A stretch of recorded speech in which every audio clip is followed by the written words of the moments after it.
Okay, okay. Hopefully we're up and rolling here.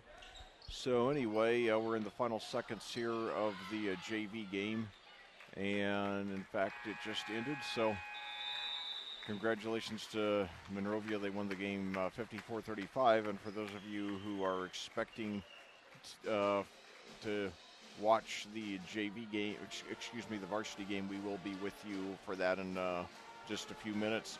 This is the sound/video check.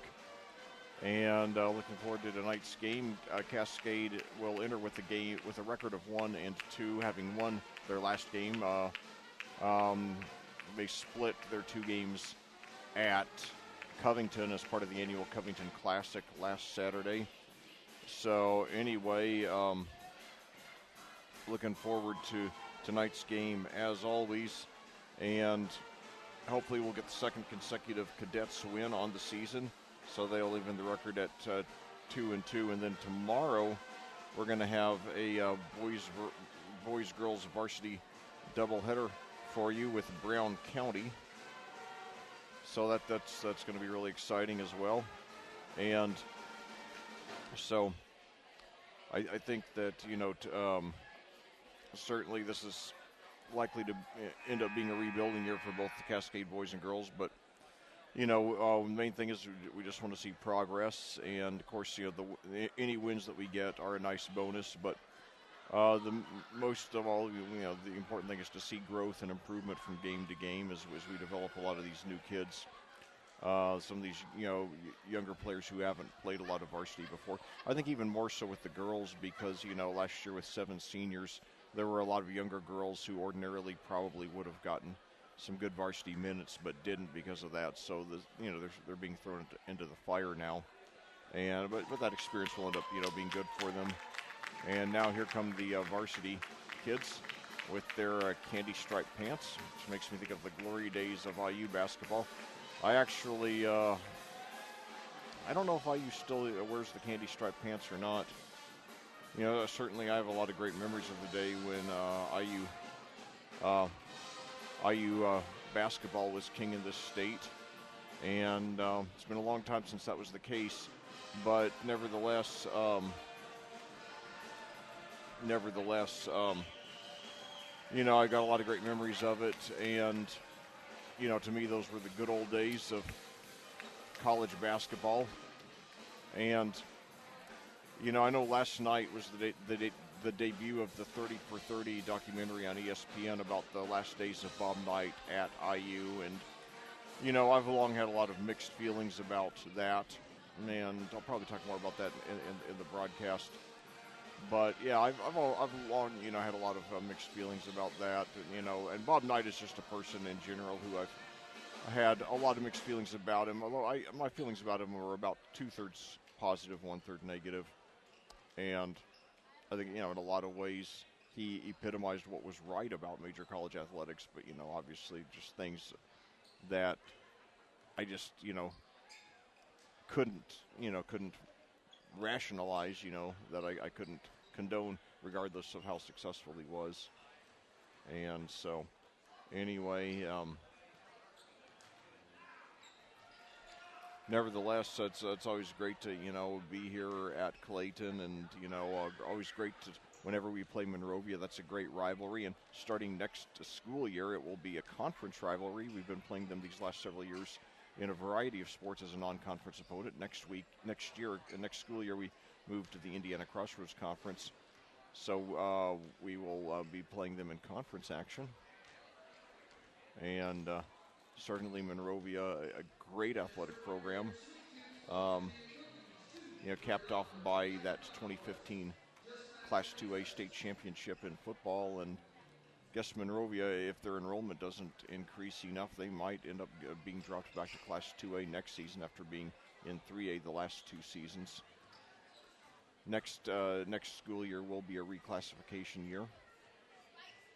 I would guess that Cascade will remain in Class 2A in football as well as both boys and girls basketball. But we'll see.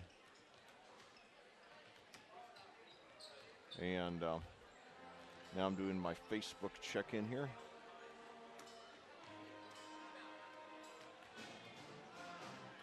Now they're playing. Now the pep band is playing the Sam and Dave classic "Soul Man."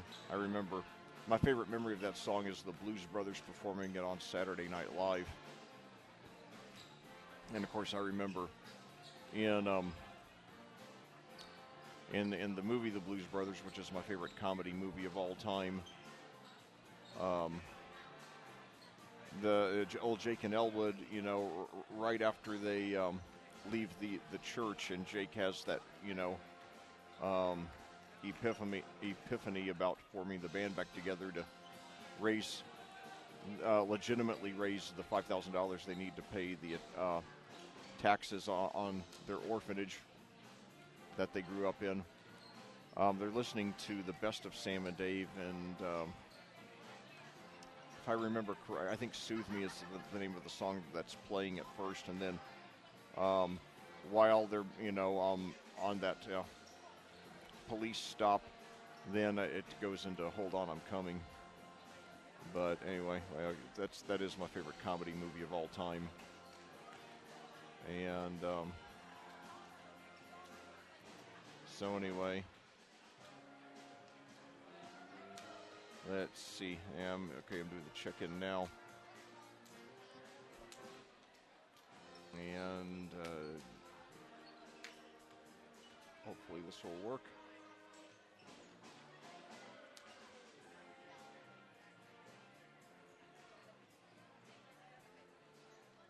Well, yeah, definitely, though. Yeah, I loved the way the Blues Brothers played some of those old classics. And, I mean, they really, they had a great band there. And so, let's see here, 7:10 time of day here.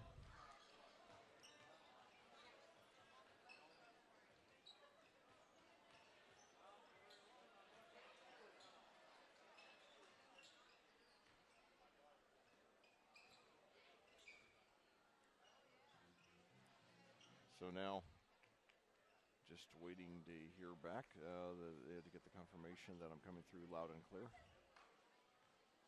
And hopefully I am. But anyway, yeah, we'll be starting the broadcast, within a few seconds of my getting the word from on high.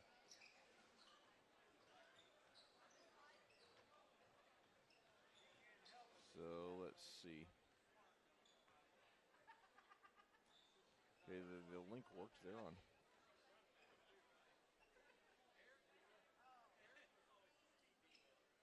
Okay. And okay, good. Okay, my mom said she got it. And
pressing the on-air button.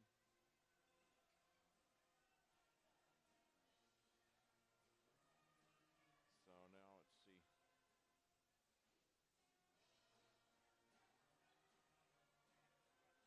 Oh, it says there appears to be a playback issue. Oh no.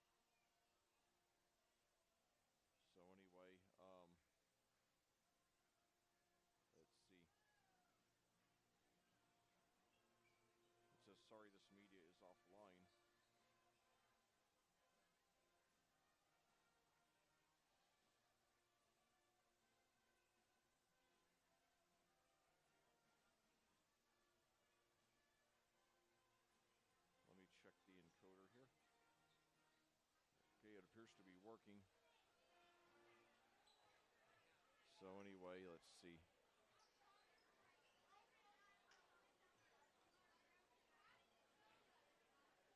So now it says audiosportsonline.com broadcast on. And I'm just pulling out, trying to pull it up on my laptop here. And all right, let me try here on the phone here. All right, okay, on the phone it is coming up, though I'm not sure about the audio. And so anyway, let's see here. And now I'm turning the volume up on my phone, trying to hear myself. And so, let's see here. Hopefully everything's coming through loud and clear.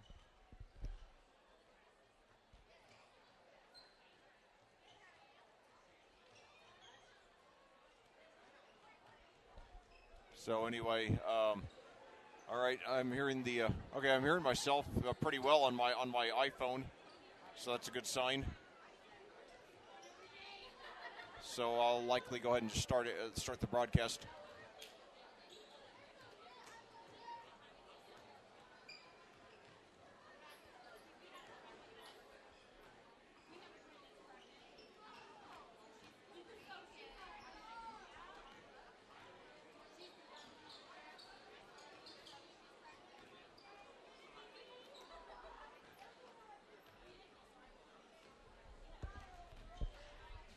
Okay. All right. Sounds good to me. So I will I'll go ahead and go, and then, if I get any texts about anything, any problems, then I will adjust.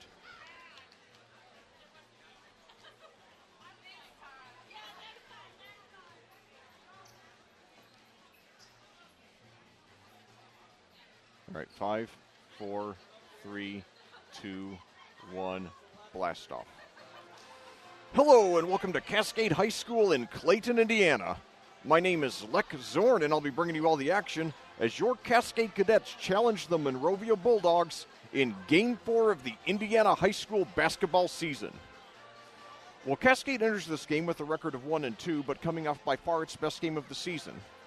A week ago Wednesday, in their traditional Thanksgiving Eve opener, the Cadets lost to cross-county rival Tri-West by a score of 75-43.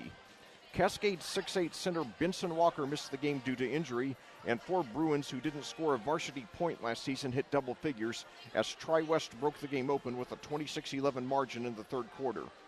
Then last Saturday, the Cadets traveled to Covington for the annual Covington Classic.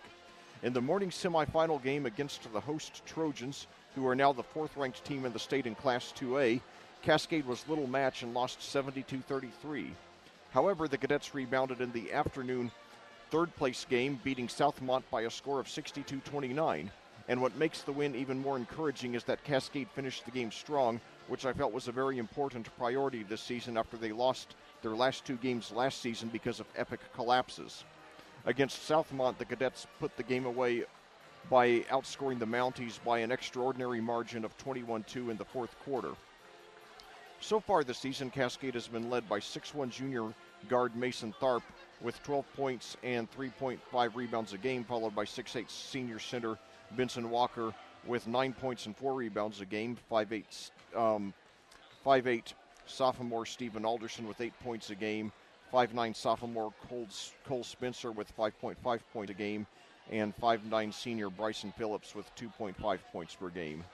Tonight, Cascade tries to get its second consecutive win and even its record at 500 against the Monrovia Bulldogs, who are coming off 2 consecutive winning seasons and feature one of the top inside players in the state, 6'7 senior power forward Max Newman.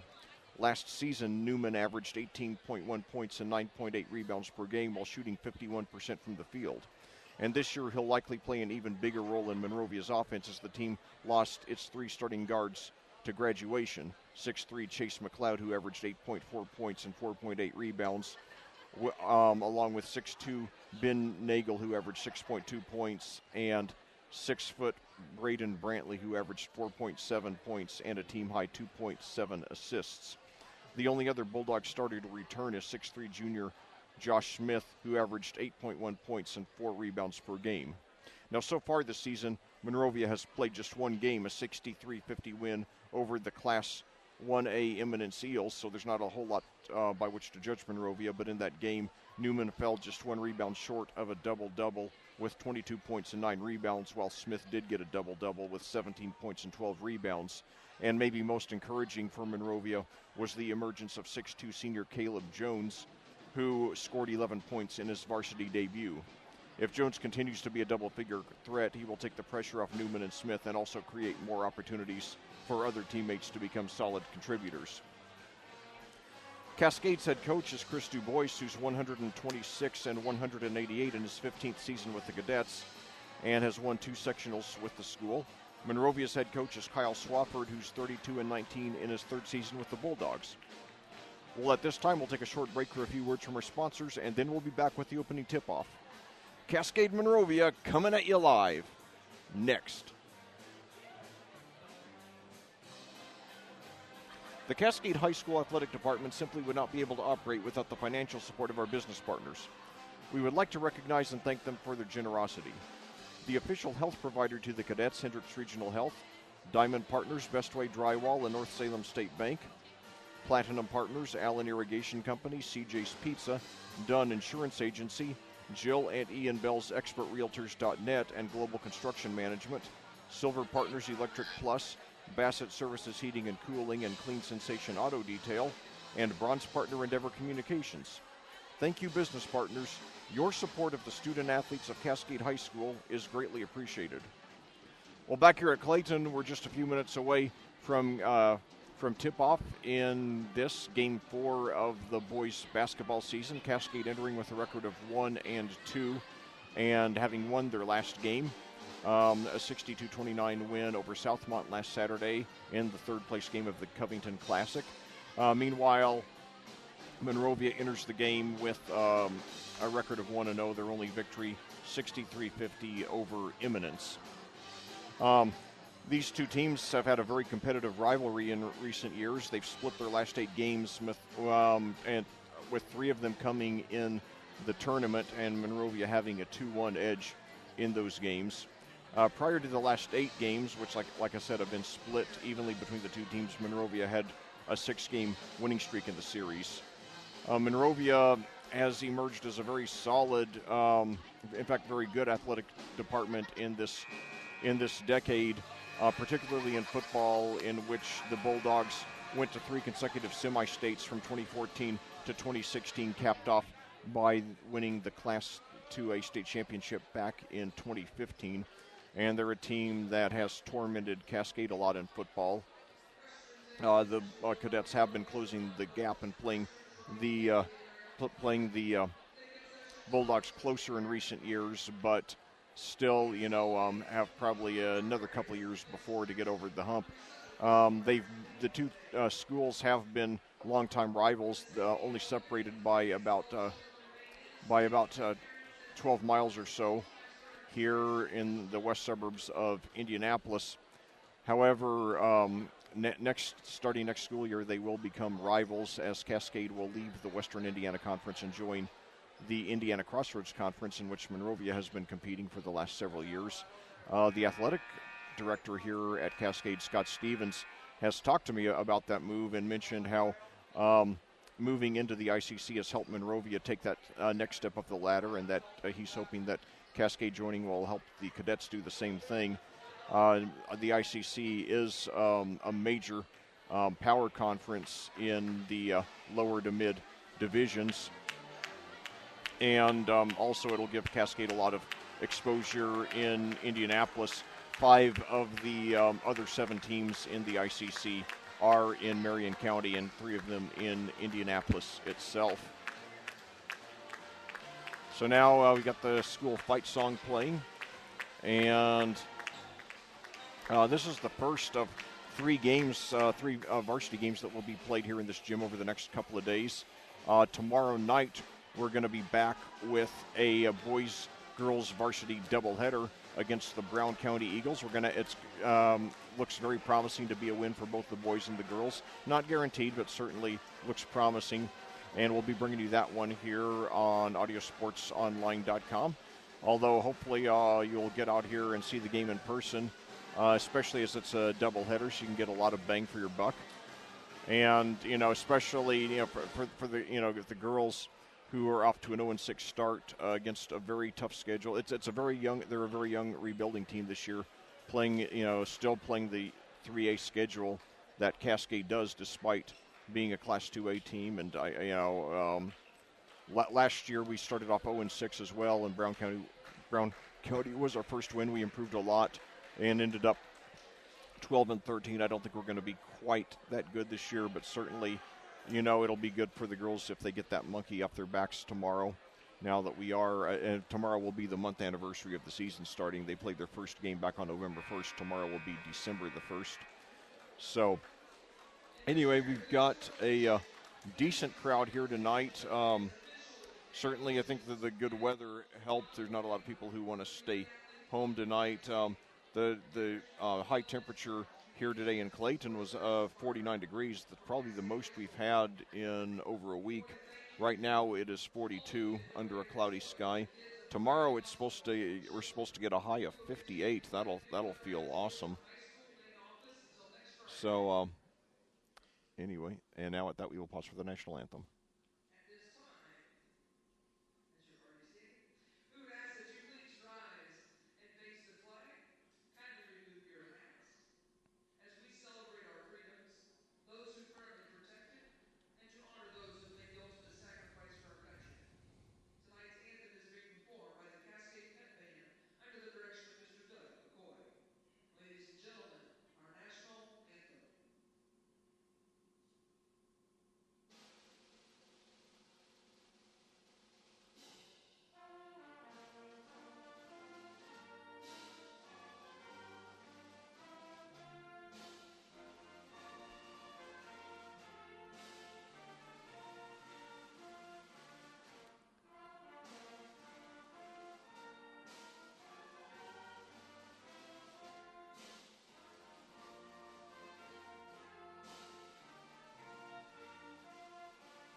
Well, thank you to the Cascade Pep Band under the direction of Doug McCoy for that lovely rendition of the national anthem. And anyway, we got a decent crowd of about 500 people here tonight here in Clayton, including looks like about 100 fans who made the trip from Monrovia, about 20 miles down the road.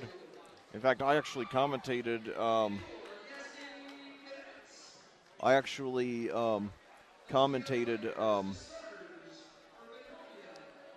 Cascade. I commentated at Monrovia for the first time this season, and that was a real treat. Except, obviously, I would have liked a better result. Cascade lost the game 38-0. That was week 2 of the football season, and I'll tell you, I think that was the most depressed I ever got during a broadcast, because it was coming off the most emotionally satisfying win I've ever commentated. That sensational win over Danville on opening night, and then that win had me hopeful that we had turned to the corner, and then we did have a setback in that Monrovia game, but we ended up going 5-6 on the season. So overall a lot more good than bad for Cascade football this season, and I think next season, with the bulk of our stars being seniors, I think it will be one of the best seasons in Cascade history. Our record might not be as good because of moving up to the ICC, which is a tougher conference, including some annual marquee heavyweights, especially Cardinal Ritter, 5-time state champion, But nevertheless, the competition will make us better and tougher for the sectional, and I'm really hoping that Western Boone, who just won the Class 2A state championship, will end up being moved out of our sectional and hopefully up to Class 3A.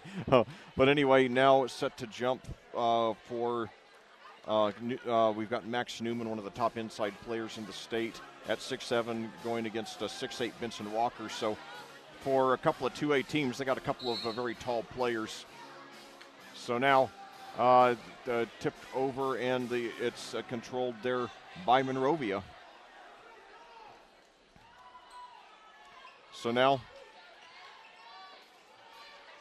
Caleb Jones, who had a great game in his varsity debut against Eminence. Now Joe Williams handling the ball over to, and now Jones puts up a three, no good, and rebounded there by Patrick Danforth. Now Jones has it again, and then it pitches out to Joe Williams. Now back to Jones, back to Williams. Long three, that's an NBA three, in and out. Rebound by Newman, puts it up and in. So Monrovia opens the scoring with about 7:15 to go here in the opening quarter.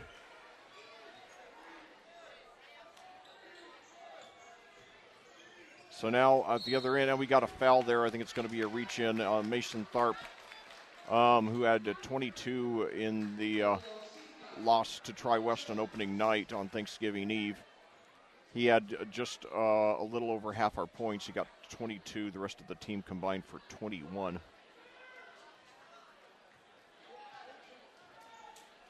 So now Bryson Phillips handling the ball. He's a senior, hasn't played a lot, and had some good moments late last season.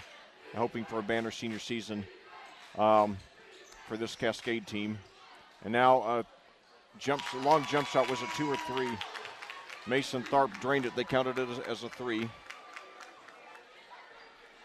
So it's a 3-2 Cascade lead. And now on the other end, Newman behind the three-point line. Now drives to the basket, weaves between a couple of defenders, and we got a whistle here. All right, let's see.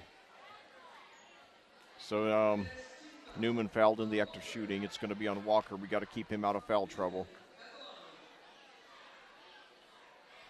Vincent Walker, one of 2 players on the floor who has a beard. Cameron Ginter, the 6'2 senior. And Newman's no good on the first one, by the way. Don't see a whole lot of beards in high school sports. Thankfully, we see even fewer tattoos. That makes it easier on my eyes. So Newman hits it. So Newman with 3. Each team with a player with 3 points now, and the game is all tied at 3. So now Phillips with the ball. Monrovia playing man-to-man defense. Tharp now a wide open three-pointer by Ginter, and he swishes it. Yes. So it's a 6-3 lead for Cascade. So very good start for the Cadets. Hopefully we'll keep it going. So now Jones at the other end drives to the basket, puts it up the glass, and hits it.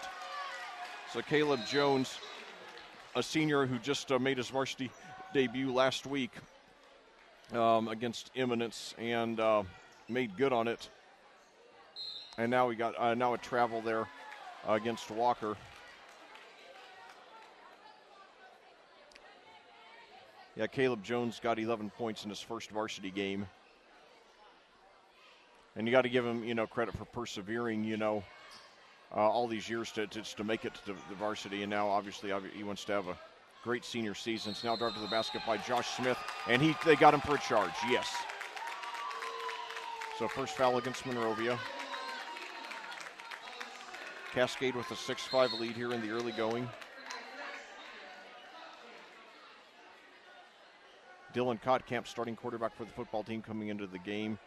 He is a 5'9" junior, a little undersized for a quarterback, but he is a tough competitor. And it's certainly been a great pleasure watching that young man grow and achieve and progress the last couple of years. Hopefully he'll have a banner senior season next year. And now 3 there, an air ball, but Ginter gets the rebound, posts, and then pitches it back out to Tharp. Now over to, now Tharp has it. pitches over to Alderson. Back to Tharp. Cascade taking his time now, coming off a pick by Ginter, but Newman is right on top of it. Now pitches over there to, and now Tharp gets it back here. Gives it up to Phillips. No need to hurry, no shot clock here. And now Tharp behind the three-point line pitches it over to Dylan Kotkamp. Now inside to Ginter, posts up on Newman. Pass to a driving a driving Alderson who puts it up and in. So Cascade has an 8-5 lead early on. And now a nice aggressive defense there by Kotkamp. And now he got an over and back violation, yes. Williams lost control of it, and it did go just past the center line. So 4:20 to go. Cascade with the ball in a 3-point lead. Very promising start here for the Cadets, trying to get their second consecutive victory. So now pitch inside to Ginter, wide open, and he lays it in. So Ginter with the game high 5, and it's a 10-5 lead. And now a bad pass that goes out of bounds, Cascade ball. So the Cadets over halfway through the first quarter looking very good. They have a 5-point lead in the ball.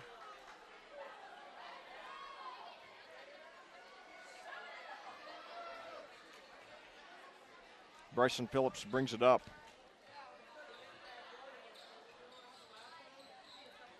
Gives it over to Tharp, goes to the free throw line. Now pitches back out to Phillips. Now inside to Ginter. Now he feeds Kotkamp, and it's knocked out of bounds to Cascade. 3:38 to go in the first quarter. 10-5 Cascade lead. Coming at you live here on audiosportsonline.com.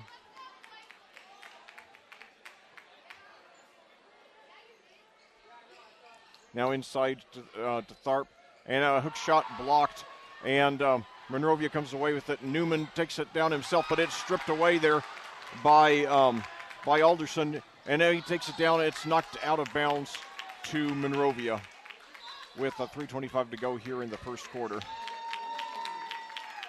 So Cadets, great effort so far. They need to just be a little more cautious with the ball, but other than that, I like what I'm seeing so far.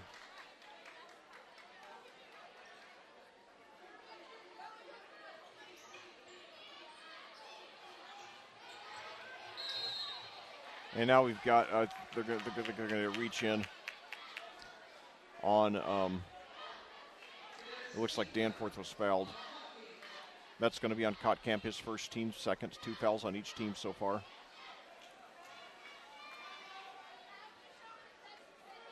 So now Williams handling the ball. 2-3 zone by Cascade. Pitches over now to Jalen Sprague. And now it's stolen away there by Tharp and brings it down.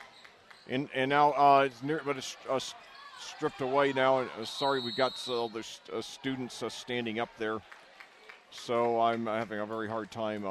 That does obscure the view a little bit. I could not see from my vantage point what exactly happened there. But it apparently is Cascade ball. So I guess it was knocked out of bounds. So now inside, and now it's stolen away there by, and now ball knocked out of bounds. Cascade, doing a good job. You're going for the big play here. None of their games, they've had very big, margins. Hold that thought. And now we've got Newman posting up, spins around, puts a right-handed hook, no good. And Tharp gets the rebound, takes it down himself, and now from the free throw line pitches out, and now drive to the basket by Kotkamp. And he loses control of it. Williams picks it up and brings it down. 2:34 to go here in the first quarter. And now Josh Smith drives, puts up no good. And now Newman gets it up, puts it, he misses, but he gets his own rebound, puts it back up and in. So Newman with 5 of his team's 7 points, and it's a 10-7 Cascade lead. Come on, boys. Let's get it back to two-possession lead. So Walker now with the ball on the baseline inside to Tharp. Now back out to Walker. And now he drives the baseline, pitches across court to Dane Du Bois, but it is knocked out of bounds to Cascade. Well, in their 3 games this season, Cascade, they've lost by 32 and 39, and they've won by 34. So all 3 margins in the 30s. And I think Cascade, knows from that, get off to a good start, take charge of the game early. So now we got a jump ball there. Possession arrow favoring Monrovia. Usually I can see the possession arrow from my vantage point, but I can't in this case because of all the Monrovia students who are standing. So now, a loose ball there, and Cascade comes away with it. Alderson brings it past midcourt, and the ball is knocked out of bounds to Monrovia with 1:42 to go here in the first quarter. Cascade with a 10-7 lead.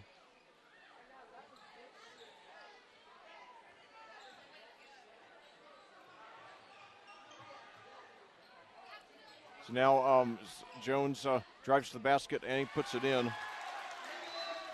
So he and Newman have all the points now, and now it's a 4-0 run by Monrovia to cut the lead to 1. 10-9 here. 1:20 to go here, and now we got travel. They got to travel there against Cascade. And I apologize for the Monrovia students section obstructing the video view here. I will do the best I can.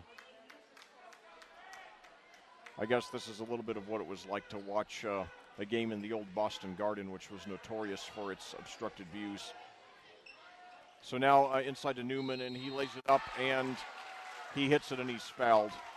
So a 6-0 run by Cascade, by Monrovia, to take the lead. Just got to make sure we keep our poise here. Foul coming against Du Bois, a 6'1 sophomore, younger brother of last year's senior star Dalton Du Bois, now playing at Anderson University.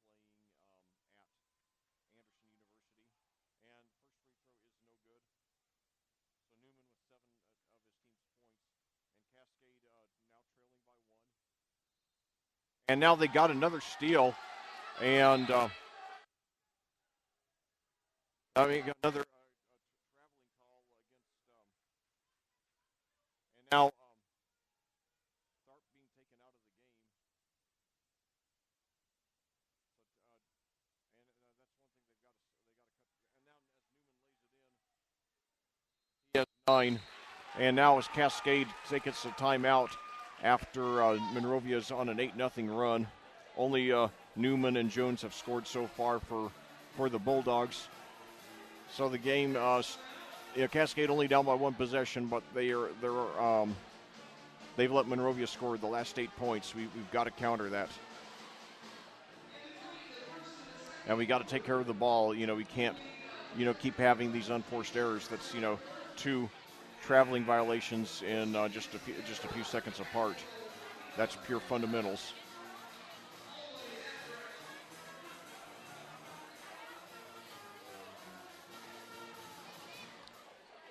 So now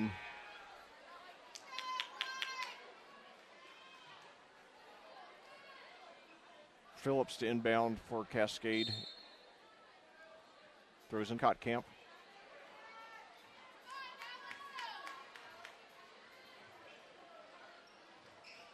Now over to Walker. Now, and now he throws across court. It goes out of bounds to Monrovia.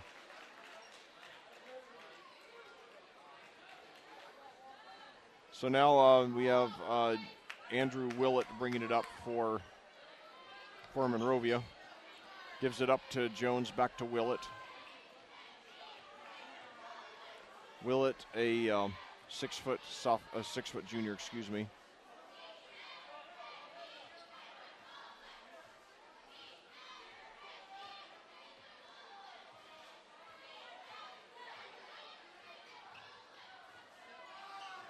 So Newman with the ball.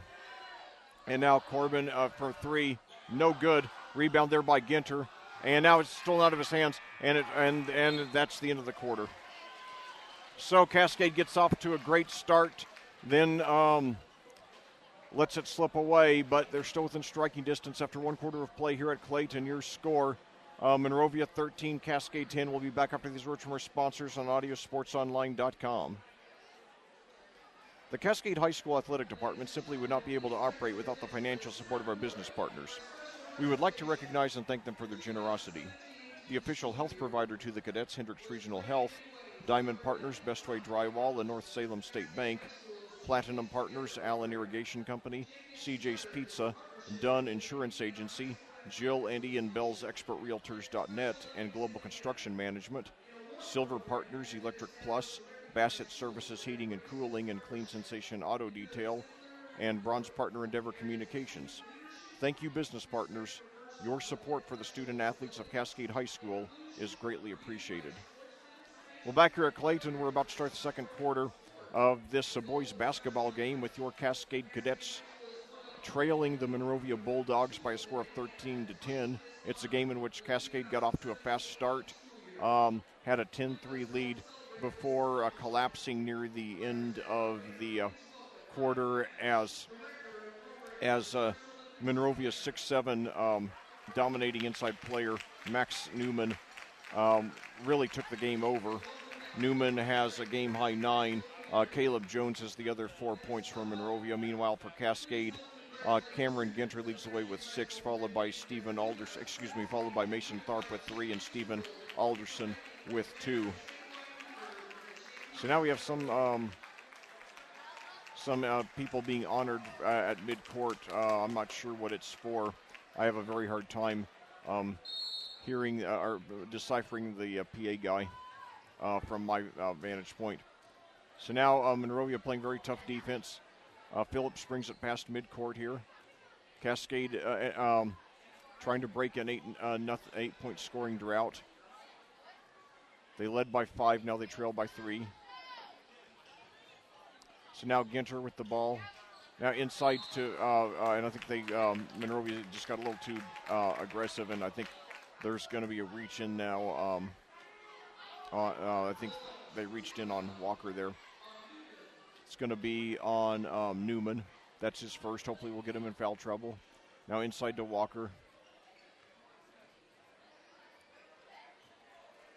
So now Cole Spencer with the ball. He's averaged 5.5 points. Now inside to it, driving Tharp, who pitches it back out there to Spencer. And now Phillips drives, and the ball's knocked away. Ginter gets it, pitches out to Alderson. Now over to Phillips, inside, now to Walker, out to Alderson for 3, no good, and rebound by Newman.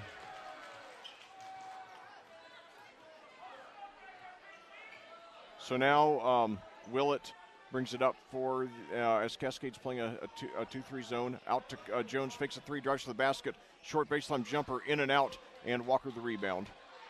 Yeah, with Walker at 6'8", we're really going to need him to do a lot inside to counter the 6'7" Newman, who should be playing college ball at a pretty high level sometime next year.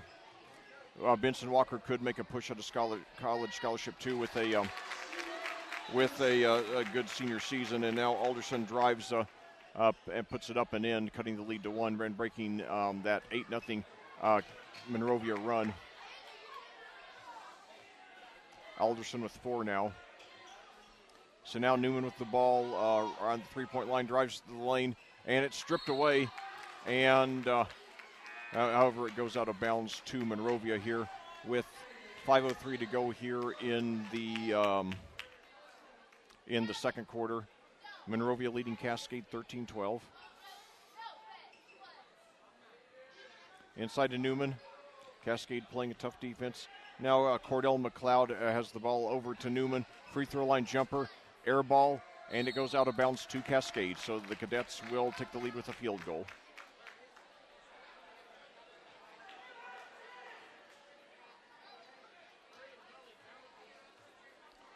So now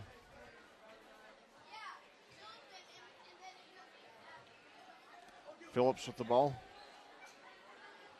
Now it drives and it pitches back out to Ginter. Cross court to trying to hit Alderson, but the pass was stolen, and Monrovia's got it now. So Corbin Jones with the ball. And now a three-pointer. No good. Rebound there by Phillips. Brings it up himself. Pitches down court now to Tharp. Goes down to the baseline, and he's double-teamed. Pitches out to Walker. Thinks about a three, then gives it over to Phillips. Monrovia playing man-to-man. Now over to Walker. Back to now to Alderson this time. And it's stolen away there by Jones, who drives. And now he drives the foul, puts it up, and he hits it.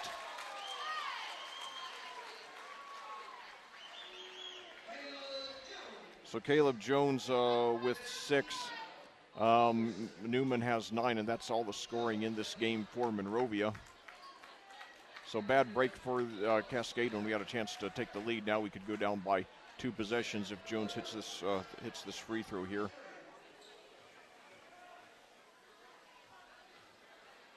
And it is up and no good off the front of the rim.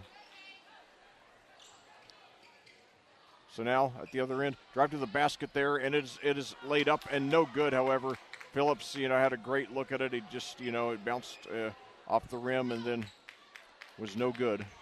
So Williams now bringing it up. He is a 5'10 sophomore. Now cross court and now some good ball movement there. Jones drives the lane, puts it up, and he hits it, and he's fouled. So Caleb Jones showing that his 11 points in his varsity debut against Eminence was no fluke. He has 8 now, a chance to make it 9, which would tie Newman for the team lead. In fact, those are the only 2 Monrovia players who have scored, as Monrovia now on a 12-2 run opens up a 5-point lead after trailing by 5.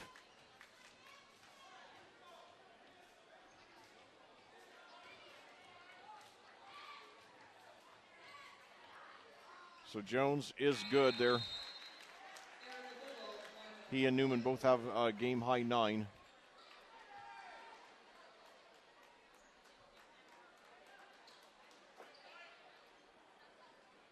Well, now what I want to see is, obviously I want Cascade to get the win tonight, but more than that, I want to see how they respond to this now that they've let Monrovia on a 13-2 run.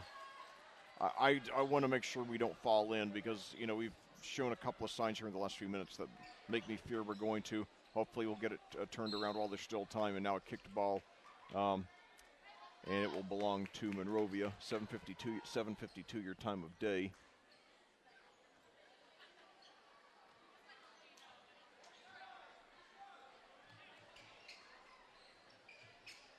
So now a no good there on the long jump shot.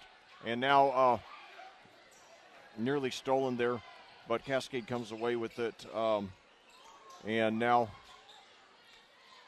a wild hook there by Kottkamp, and it is knocked out of bounds to Cascade. The Cadets trailing 18-12 here. So now Cascade really needs to get something going on offense. Now inside to Tharp, puts it up, it is blocked. Tharp gets his own rebound, puts it up, and he's fouled. So Mason Tharp will be going to the line for 2. Now we got to hit our free throws here. I believe this is the first time we've been to the free throw line all game.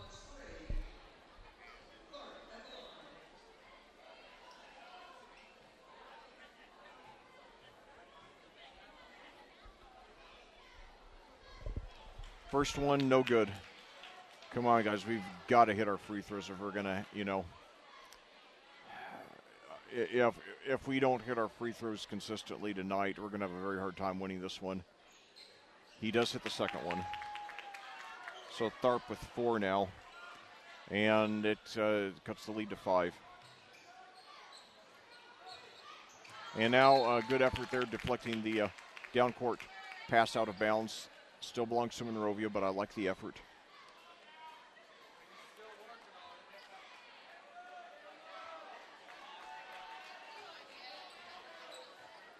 So Williams with the ball now. Gives it all the way down to Smith. And now a long three is good there by Williams. He's the only the third Bulldog to score, but they still have an 8-point lead.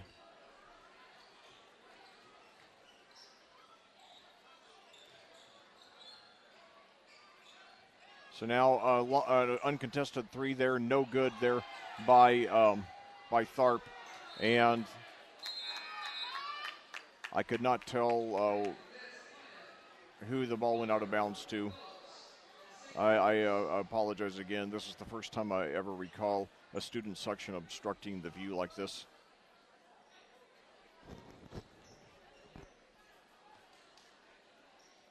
Cascade not out of it, but we got to get something going here. So Tharp brings it back up. He did score 22 against Tri-West. We'll probably need that kind of output from him tonight. Phillips. Now we've got over to A.J. Sanders from the football team, the do-it-all guy on the football team, also prominent member of the baseball team, now playing basketball this season.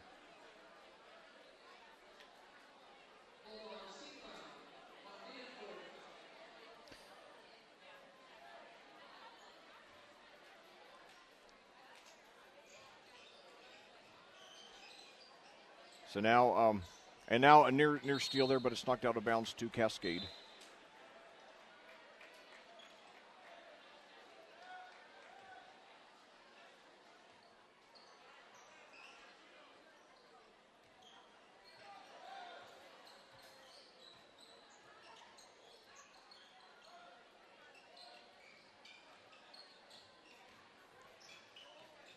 So now drive to the basket, and Sanders draws the foul.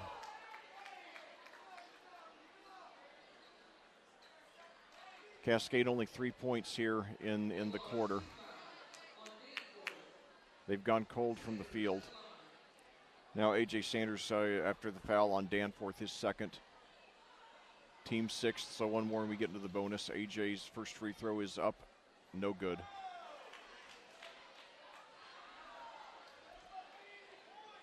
Yeah, free throw shooting has been a fairly consistent problem for Cascade in both boys and girls basketball the last couple of seasons. AJ hits the second one, cutting the lead to 7.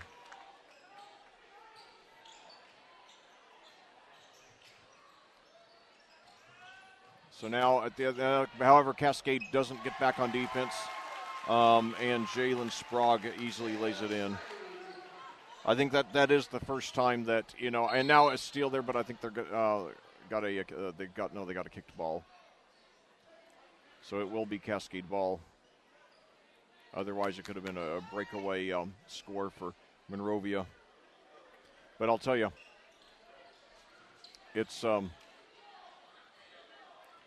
that was, I think, the first time in this game that Cascade failed to get back on defense, but certainly came at a very bad time. So Sanders with the ball at the top of the key, dribbles, and now now inside, and now it was thrown. I think Phillips was trying to hit Walker, but there was miscommunication, and Monrovia got it. So now a three-pointer by Sprague, and he hits it. And now the Cascade showing signs of falling in here, and it's a 20-4 run there by Monrovia. And keep in mind, if this game starts to get away, I think that Coach Du Bois might take the starters out early, because we do play another game tomorrow night, and we got to have some energy for that one. So anyway, very disappointing game so far for Cascade. I'm sorry, I said a 20-4 run. It's actually 21-4. Excuse me. So things just falling apart after Cascade had that 10-5 lead. And it was an interesting coincidence in the boys and girls games against Tri-West last season. Last week, on the Tuesday and Wednesday of last week. Each of our teams had a 1-point lead in the first quarter, and then got massacred after that. The girls, the boys stayed competitive a little longer than the girls did. The girls were down by 27 at the half. The boys were within relative striking distance until they collapsed in the third quarter. And now a beautiful move, pitch inside to from Phillips to a driving Tharp. Tharp with a team high 6, and that cuts the lead to 10 now. So now at the other end, good ball movement there by Monrovia. Joe Williams with the ball. Now in the corner, a long jump shot, no good, and Jones comes with the rebound, bind to the back dribble, nearly loses it. However, he gets it out to Jones. To Williams, 1:41 to go in the quarter. And now some more good ball movement. And however, we got a great block there by Walker there. And Tharp brings it up, pitches out to, and they got a foul there as Sanders was in the act of shooting. So AJ will go to the line for 2 more. And that does put Cascade in the bonus with 49.7 seconds left in the second quarter. Cascade trying to cut it to a single-digit margin. The foul coming against Josh Smith, his second, team 7th. So AJ on the free throw. It is up and no good. So AJ, the star, the undisputed star of the Cascade football team the last 2 seasons, doing it all, offense, defense, and special teams. He has 3 or at least 3, maybe 4 kickoff returns for touchdowns. Also led the team. And now and he misses both free throws, however. And then there's a foul on the rebound attempt. I think they're going to get Walker for over the back. And that's Cascade's 6th, and that's Benson's 2nd. So Benson sits down likely for the rest of the half. We cannot afford to get him in foul trouble.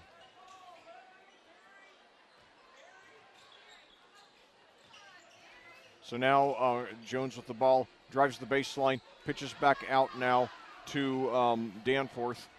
And now Williams with the ball near midcourt. Now down on the baseline to Newman. And now drives and puts up a short jump shot and hits it.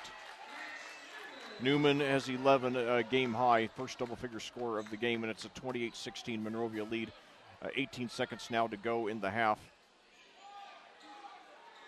Tharp with the ball, guarded by Sprague. And now over to Spencer. And now I cannot, still has it 3 seconds now. Tharp throws to the basket. He puts it up and he draws the foul. It was a very wild shot. I think just trying to draw the contact and get to the line. Now he's got to hit him though. AJ, he's 1 for 2 in this quarter. AJ Sanders 1 for 4. We've got to do better than that. The foul, by the way, coming against Max Newman. That's his 2nd. Hopefully we can get him in foul trouble. But anyway, Tharp good on the first free throw, swished it. Cutting the lead to 11. 1.9 seconds to go here in the second quarter. And second free throw is up, and it is good. He has 8 now to lead the team. Now inside, and they don't get a shot off. So your Cascade Cadets start strong, then collapse, start to get some of their momentum back. However, they still have an uphill battle going into the locker room.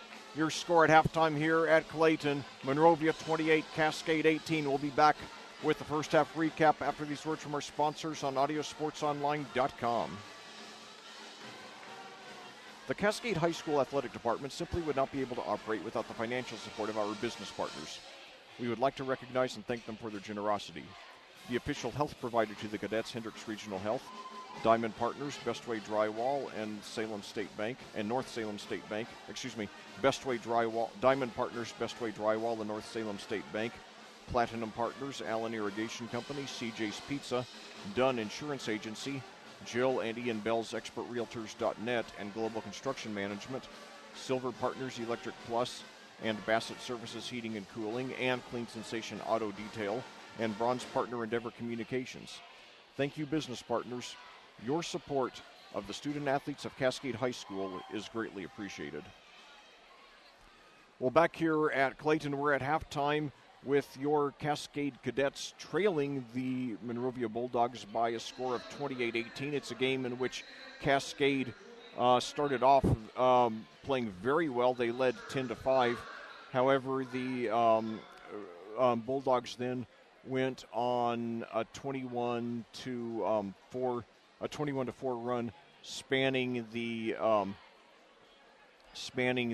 second and spanning the first and second quarters, making the score 26-14. However, then Cascade finally started to settle down and get a little bit of offense going, and they go into the locker rooms trailing by 10.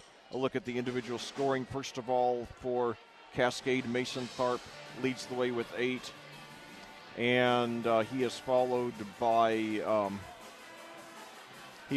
Cameron Ginter with 5, Stephen Alderson with 4, and A.J. Sanders with 1.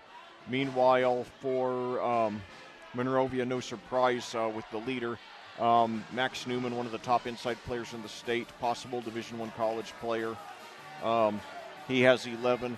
Caleb Jones, after making a very strong varsity debut with 11 against Eminence, he has 9 so far. And in addition, Jalen Sprague has 5, and Joe Williams has 3. So basically, Cascade, I don't count them out, but they're going to have to, first of all, they're going to have to take better care of the basketball. They're going to have to stop the unforced errors. And they're going to have to find somebody to step up on offense. Maybe it'll be Tharp, who had 22 against Tri-West.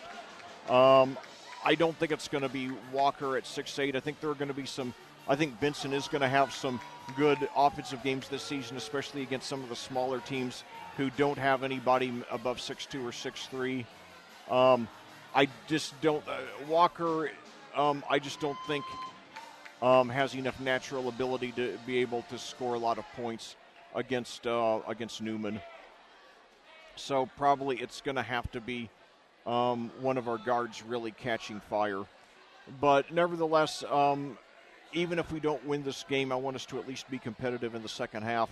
And also, I'd like us to try some different players tonight, and especially since we're going to have another game tomorrow, and I want us to be fresh for it, especially since it looks like it is a game where we're going to have a shot to win. And even if we lose tonight, I certainly want us to win tomorrow. I certainly, being 2-3 feels a lot better than being 1-4. And so anyway, and now another point I wanted to make, in the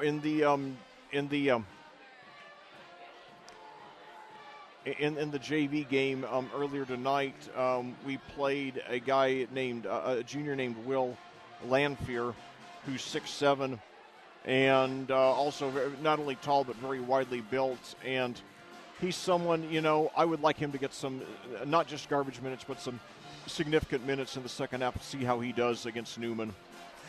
Maybe he won't be able to contain Newman any better than Walker has, but certainly it's worth a look, especially because, if Lanphier can step up and even be an adequate varsity player with him and Walker on the inside, we are going to have a very solid size advantage against a lot of teams we play this year. And that's especially important with our third, fourth, and fifth leading scorers all being under 6 feet tall.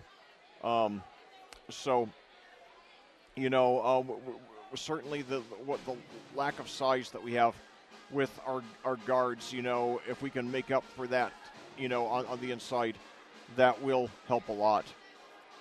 So anyway, it's a 4:44 to go here in halftime. I hope you all will get out here tomorrow night. I'll be talking about it more at the post-game show, but we have our first of 4 boys-girls varsity doubleheaders in basketball in this season. 3 of them will be right here at Clayton, including another one a week from tonight against Edgewood, and then we're going to have one in January against Cloverdale. and that will be on January 11th. And then we're going to have one on the road 2 weeks from tonight down in Spencer. That's a game that is a very special present to me for my 48th birthday. I've never commentated a game on my birthday before, so this will be the first time. It's very exciting. You know, it's something I've always wanted to do since I started commentating. And, I don't care much about material gifts anymore. You know, I just want to spend my birthday doing what I love to do, doing what I love to do in life. And, commentating sports is one of the top 3 or 4 things. And not only, having a doubleheader makes it even more special. So when I saw Cascade's schedule for the season, I asked my boss, Rob Kindle at AudioSportsOnline.com, to assign me that game as a birthday present to me, and thankfully he granted it. So that's going to be really exciting. And, Owen Valley, I think only about a 30 or 40 mile trip southwest of here. And it's in the lovely community of Spencer. And, every time I go to Spencer, this will only be my 3rd time there. The first 2 times were for extra special occasions. The first time was last year, ironically, on my son Liam's birthday. And I couldn't spend my birthday with him because, he was living in Florida at the time. But anyway, I acted in a film that day that was filmed at the Tivoli Theater in Spencer, called James Whitcomb Riley, Hoosier Poet. I have a bit part as the father who has a tender father-daughter moment in the film when the actor playing Riley is reciting the father-to-daughter poem, Nothing to Say. And that film not only aired on several public television stations here in Indiana, but it also won the Lower Great Lakes Emmy Award for Best Historical Documentary. So, first time I've ever won anything to my knowledge. The first time I've ever been in a film that won an Emmy Award, so that was pretty cool.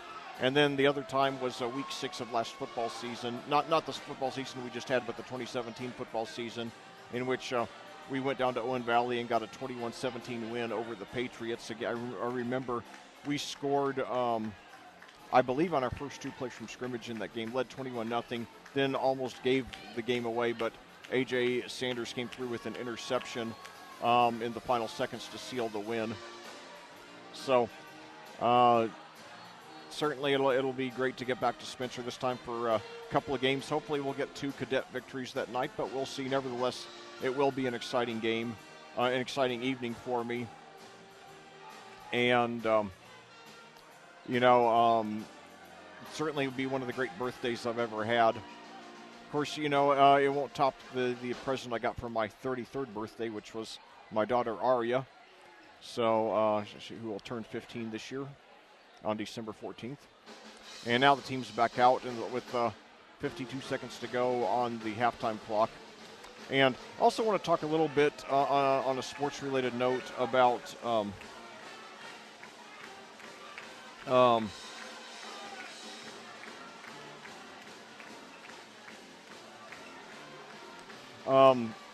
I know that last time when I commentated for you all, which was on Thanksgiving Eve, I commented that I was going out to the movie theater in Avon to see the movie Creed 2, the 8th film in the saga of Rocky Balboa, and I did go out to see it, and it's another great entry into the series, and so I recommend it to you all highly.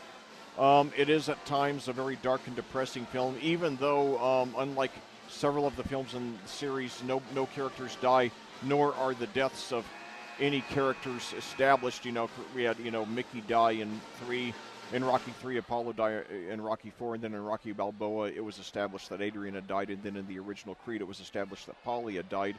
Well, there are no deaths in this one, but the subject matter is very dark, and but as always, faith, hope, love, and family, and perseverance win out, and it has. I'll tell you, it is by far my favorite film series of all time, and I will say that the last scene in the film, the epilogue after the climactic fight, hit me harder emotionally than any moment in the series ever has, which says a lot. And now Joe Williams with a three-pointer to start off the half. And that pushes the lead up to 13. Williams has 6 coming on, all coming on three-point field goals. So now Cascade's got to answer here. We got to get some offense going. So now Phillips for 3.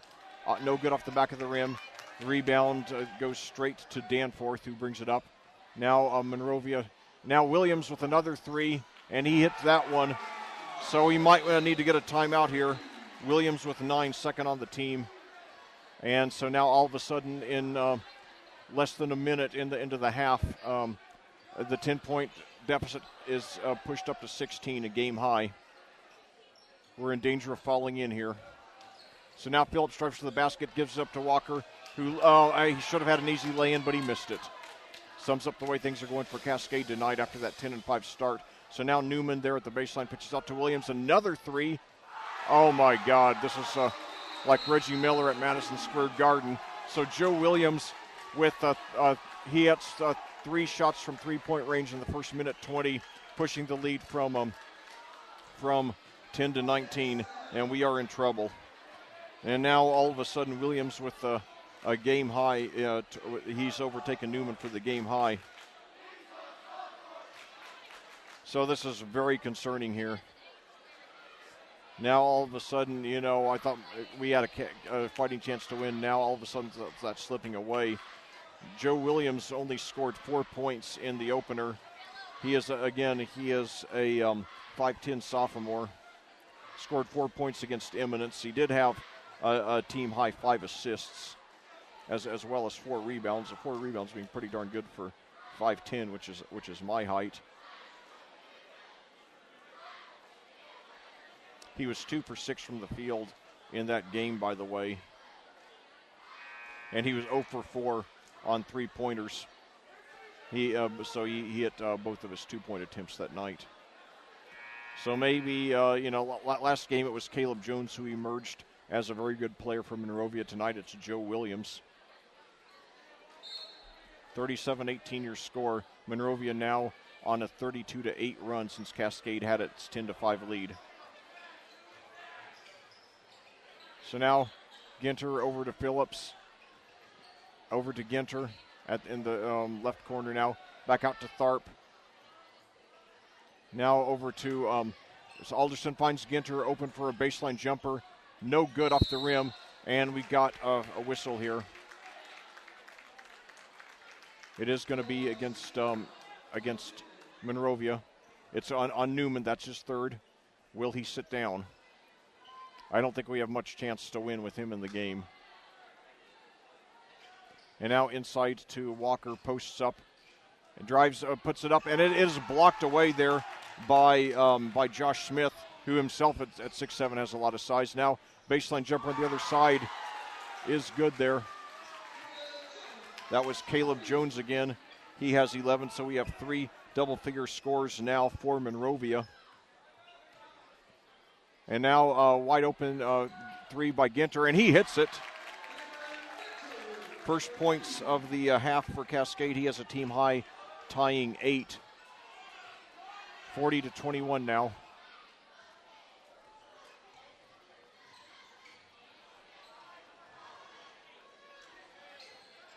And now Newman with the ball at the free throw line. Now inside to Smith. It's stripped away, however. And now Tharp brings it down. Passes to driving Alderson. It's blocked, however, by Newman. And Monrovia controls it. Pitches down to Jones, and he's fouled in the act of shooting. I think they're going to get Walker for that one. 5:15 to go here in the third quarter. Monrovia 40, Cascade 21. It's a 12-3 run to start off the half for Monrovia. 9 of those points coming on a 3-point barrage by Joe Williams. There is Caleb Jones hits it. Now he's tied for the team lead with 12 points. Second free throw is up and good. So now Jones takes the team lead with 13. He has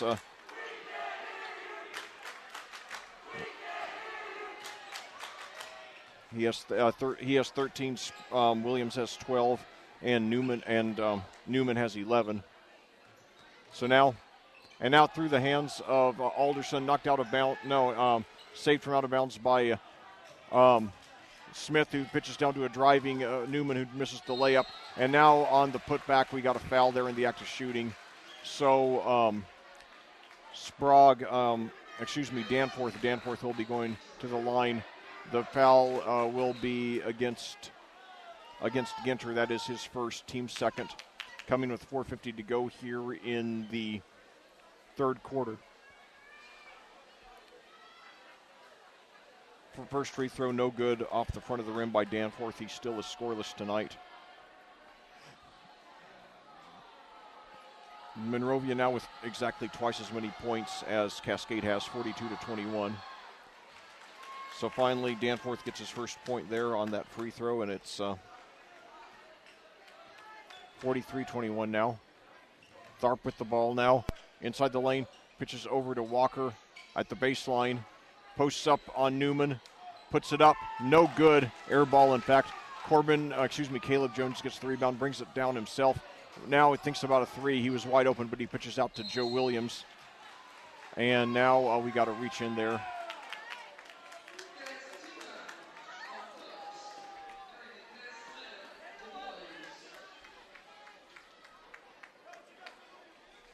So 43-21 your score.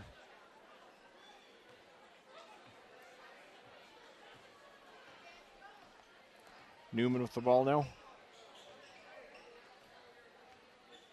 Now over to Williams.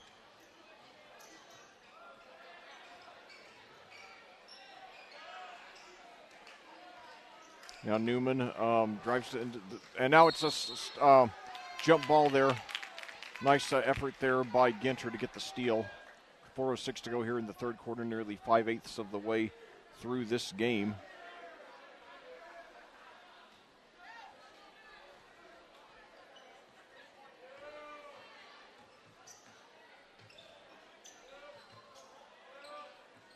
So now Tharp with the ball. Inside to Alderson. Now triple team, gets it away to Ginter, who puts it up off the glass. No good after a few bounces. And now rebound there by Alderson. Puts it up too hard, however. And now Smith gets the rebound, brings it down. Pitches to a driving Newman, who lays it up. No good, however, but it's tipped up and in by Jones, who's really taken over this game here in the third quarter along with Williams.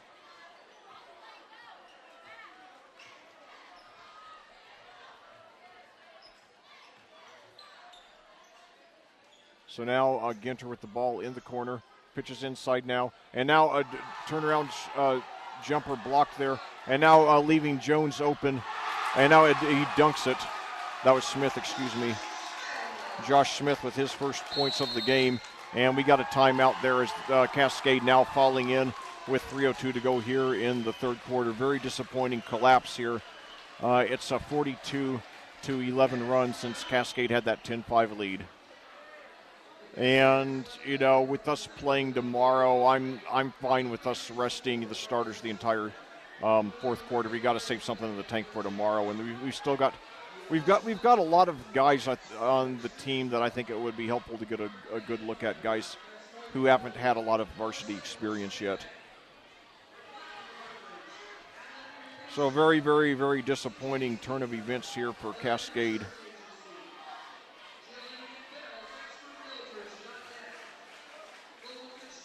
I'll tell you, if you're a Monrovia fan, you've got to be really encouraged by, first of all, to know that Caleb Jones' performance against Eminence was not a fluke, and then also by what Joe Williams has done, so that, you know that when you graduate Max Newman after this year, you're still going to have a lot left to remain very competitive. Kyle Swafford has done a great job here at Monrovia. At the time he took over 2 years ago, the team was coming off 6 consecutive losing seasons. Now in his first 2 seasons, under Swafford, the team has gone 16-10 and 15-9. Now they're about to go 2-0 to start this season.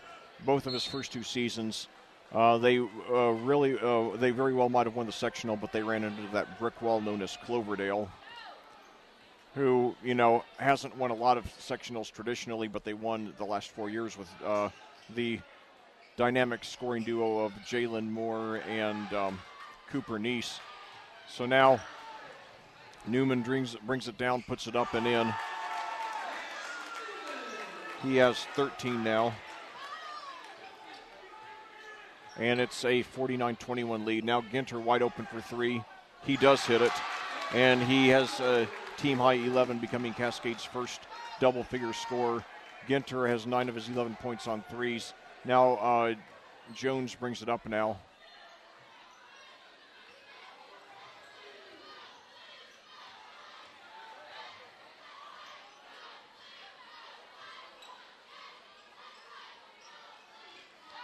And now steal there.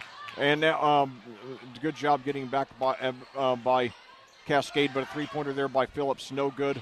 And Newman comes away with the rebound. Tharp made a good effort, but Newman got it. Now finds a wide open. Jones puts it up, no good. Ginter the rebound, gives it over to, and now down on the baseline. Now it's a good ball movement. Ginter for another three, no good, although that was close. Cascade still, making a good effort. But, I see a little bit of a parallel between this game and then the season opener against Tri-West. Their shot is no good. And Cascade comes away with the rebound, pitches down to Tharp. Now inside there to AJ, and he's fouled. I'm sorry, that was Dylan Kotkamp who's fouled in the act of shooting.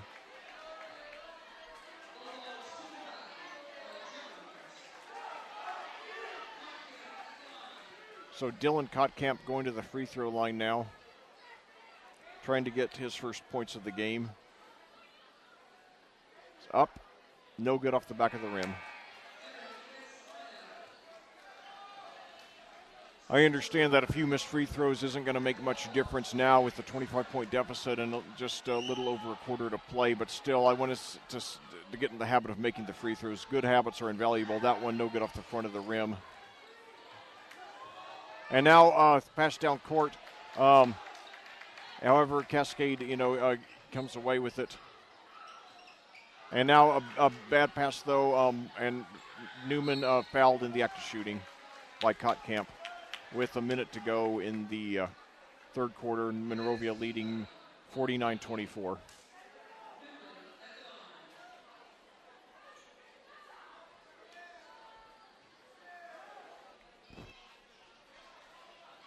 So Newman now. First free throw is up, and it is good. It rolls out. Newman, nevertheless, 13 on the game, one of 3 double-figure scores for the Bulldogs. Second free throw is up and good. 14 for Newman, and that's the 50th point for the Bulldogs now. Cascade with 9 minutes left in this game to make something positive out of it. And now, but that's not a way to do it. Another bad pass stolen by Newman. Takes it down himself. Now takes it back out, pitches over. And now we got a wide open three there. No good. Newman gets the rebound, however. Double teamed, stolen away there. And we got a foul. I think it's going to be against Smith. Cascade still playing hard, going after the rebounds. But they have not taken good enough care of the ball. I don't think they would have won anyway, but certainly that's something that they've got to get in the habit of doing.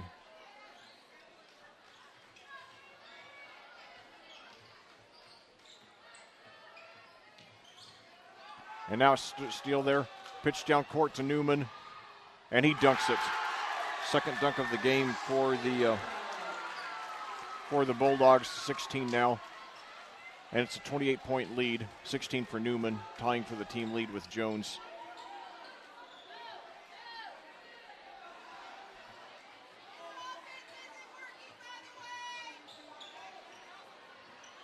And now another steal there. So the ball movement really, and that's the end of the quarter. So it's turning into another very painful night here in Clayton. 8 minutes to go for your cadets to salvage something out of really what's been a disaster for about 2.5 quarters. After 3 quarters of play here tonight, Your score, Monrovia 52, Cascade 24. We'll be back after these words from our sponsors on audiosportsonline.com.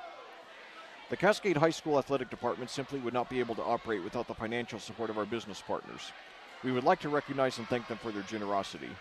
The official health provider to the cadets, Hendricks Regional Health, Diamond Partners, Bestway Drywall, and North Salem State Bank, Platinum Partners, Allen Irrigation Company, CJ's Pizza, Dunn Insurance Agency, Jill and Ian Bell's ExpertRealtors.net, and Global Construction Management, Silver Partners Electric Plus, Bassett Services Heating and Cooling, and Clean Sensation Auto Detail, and Bronze Partner Endeavor Communications. Thank you, business partners. Your support of the student athletes of Cascade High School is greatly appreciated. Well, back here at Clayton, we're about to start the fourth quarter of this boys basketball game with your Cascade Cadets trailing the Monrovia Bulldogs by a score of 52-24. It's a game in which Cascade led 10-5 until things started falling apart, and the Bulldogs have been on a 47-14 run since then. With really a combination of a lot of factors I'll talk more about in the post-game show. So now a sloppy pass, however, mishandled there by Andrew Willett, and goes out of bounds to Cascade. So hopefully we'll get something good going here. I would imagine, as we play tomorrow night against Brown County, we are probably not going to play our starters a lot here in the fourth quarter, with the game well out of reach. So now Kottkamp over to Tharp, drives, puts up a right-handed hook, and he hits it, so Tharp does get into double figures at least. He has 10 second on the team in scoring behind Ginter's 11. So Newman brings it up. I imagine he'll sit down soon. Drives to the basket, pitches back out for a three. This time an air ball. I believe that was Williams there. I couldn't tell from my vantage point. So now Tharp, a jump shot, and he's fouled there. He's fouled by Sprague. So Tharp will go to the line. Hopefully we'll hit both of them, but we'll see.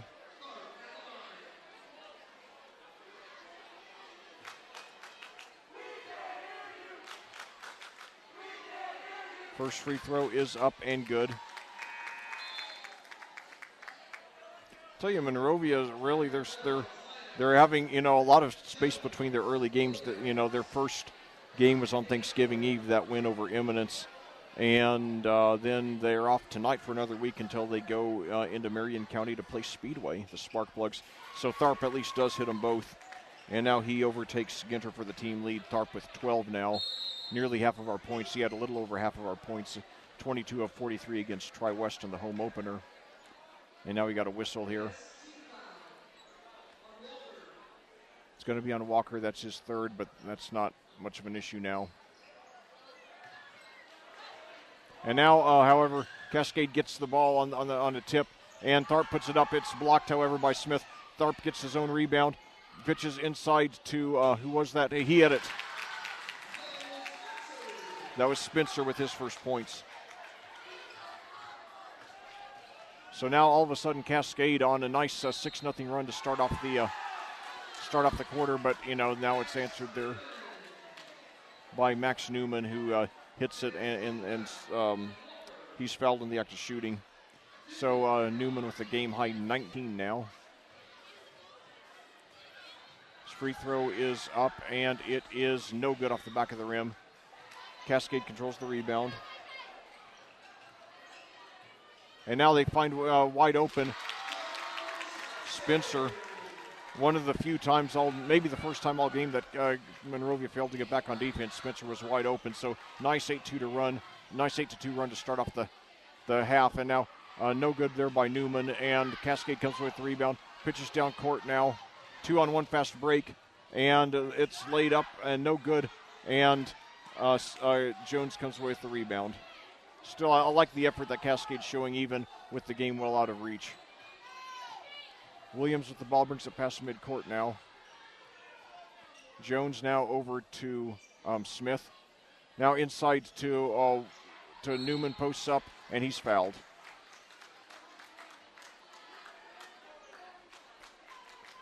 .551 to go here. 22-point lead for Monrovia.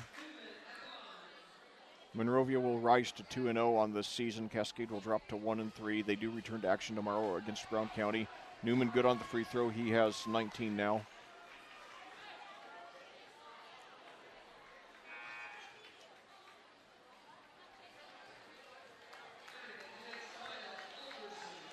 Stephen Alderson now coming in for Cascade.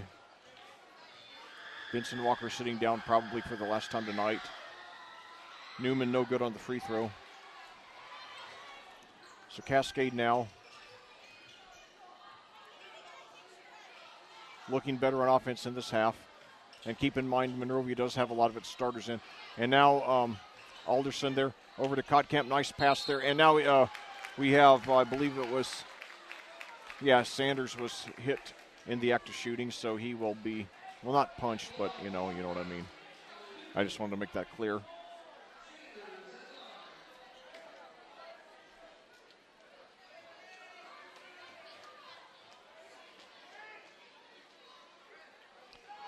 No good.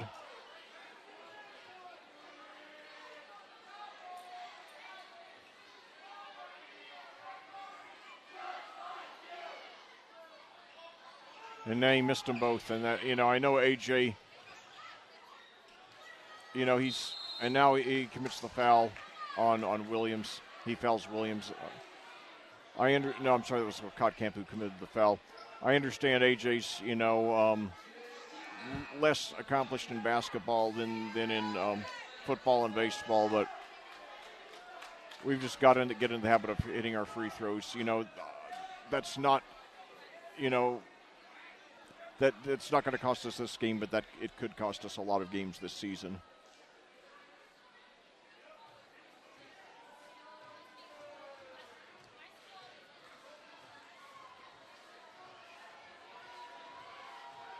So Williams, no good on the free throw. He scored 12 tonight, all on three-pointers. Three of the three-pointers coming in the first minute 20 of the second half.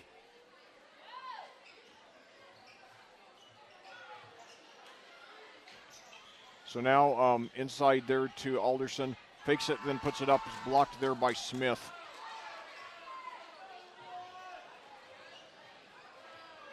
And with Walker out of the game, we just don't have anybody who can compete size-wise with the twin tower combination of Smith and Newman, 6'7" and 6'8" respectively.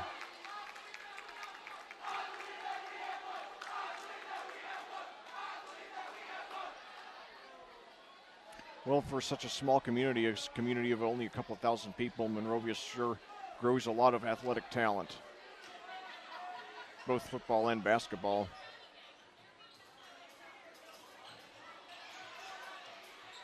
And now drive to the basket, no good there by Tharp. And now, however, he tips it from behind, and Cascade gets it, puts it up, no good. And now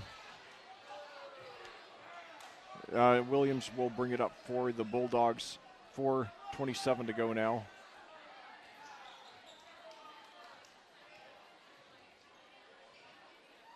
Now inside there to Newman, posts up, puts it off the glass and in. He has 21 now.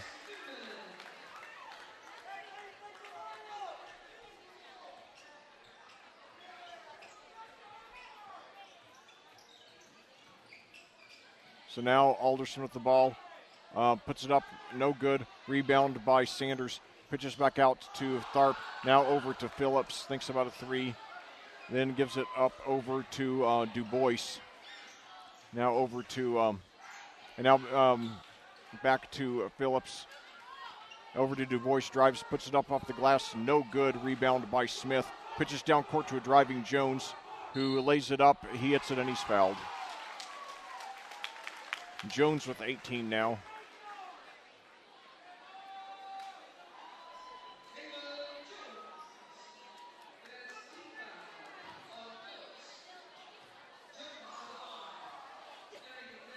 So now it looks like we're starting to empty the bench here.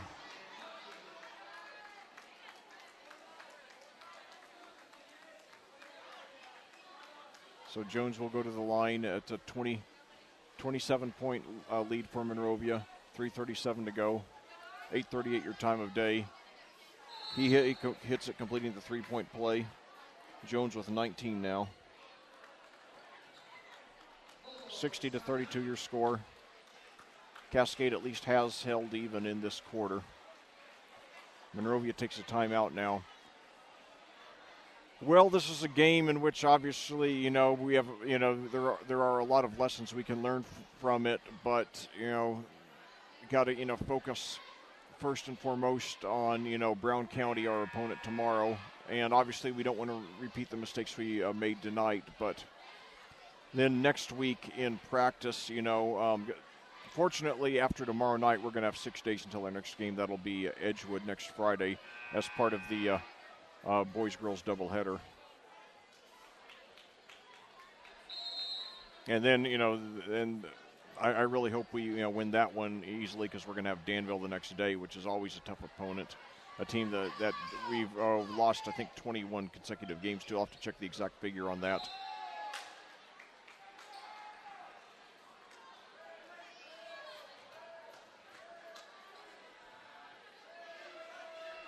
This is the first game of a 4-game homestand for Cascade.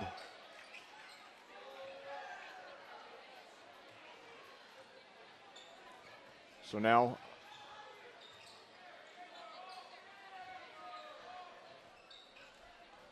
.305 to go in the game now. Willett with the ball now. It looks like we got some new players in for Monrovia here. And now a steal there. Cascade with it, and now we got to fight over the loose ball. It's jump ball. Possession arrow favors Cascade. Just looking for anything positive out of the rest of this game.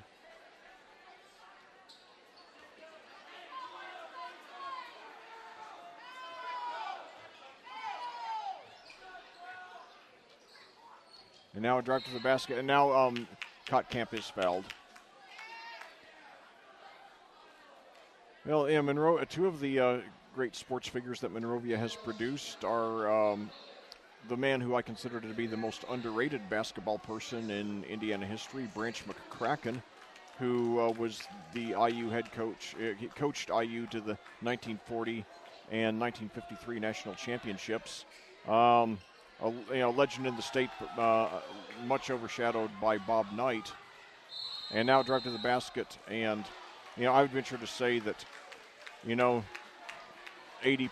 of the people, in the state don't know who Branch McCracken is, but he did win the first 2 of Indiana's 5 national championships. Bob Knight, of course, won the other 3, and the gym out there at Monrovia is named after McCracken.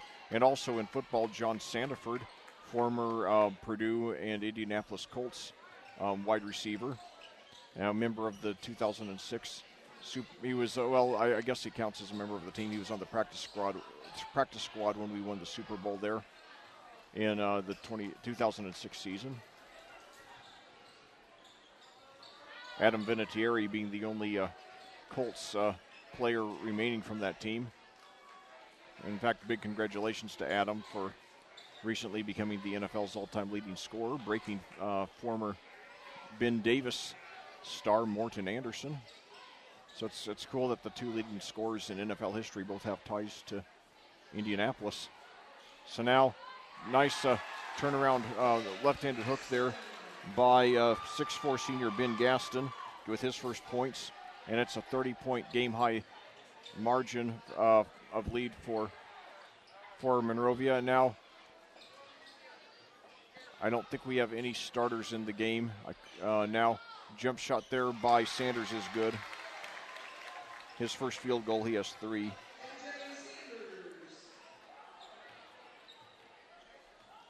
So it's a 62-34, 1 minute and 30 seconds to go. And now got a foul. I think they got Sprague for a push off there.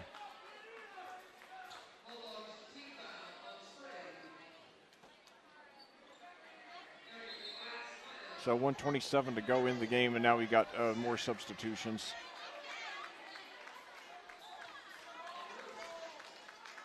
So the only thing to be decided now is the final score of this game. So Cascade, unfortunately, will not get its first winning streak of the season. after beating Southmont last Saturday in the third place game out there at Covington. Now we got another whistle here. I think it's going to be against Cascade. With 1:13 to go, your score: Monrovia 62, Cascade 34.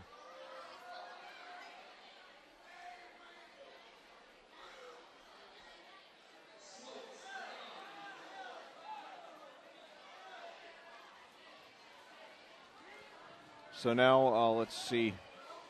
Jacob Swopes, that's Jacob with a K, as in Jacob Dillon of the Wallflowers.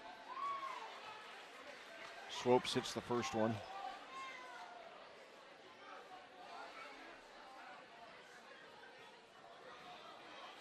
Second one, also good. It's 30-point deficit now. 1:11 to go. Cascade with the ball. Sanders brings it up. Pitches now over to Evan Stack. He's a 5'11 sophomore. Now a Stack in the right corner. Thinks about a three. Pitches cross court now. Sloppy pass, but Sanders pulls it in. Inside now. A turnaround hook, a right-handed hook. No good. Rebound put up, and he's fouled. That was Gavin Hetler, a 6'5 junior. Hetler will go to the free throw line now. It's going to be on Todd Kamich.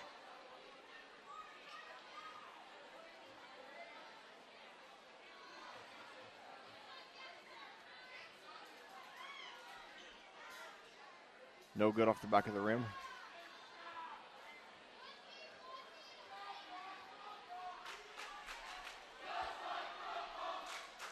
.1 seconds to go in this game. No, the second one is good there by Hetler. So now Monrovia bringing it up. They don't look like they're going to run out the rest of the clock.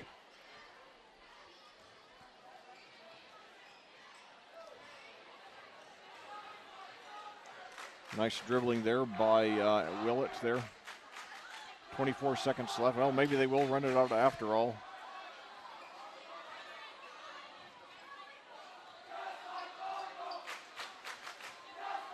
Cascade looked like they might go for a steal here, but now 11 seconds left. And now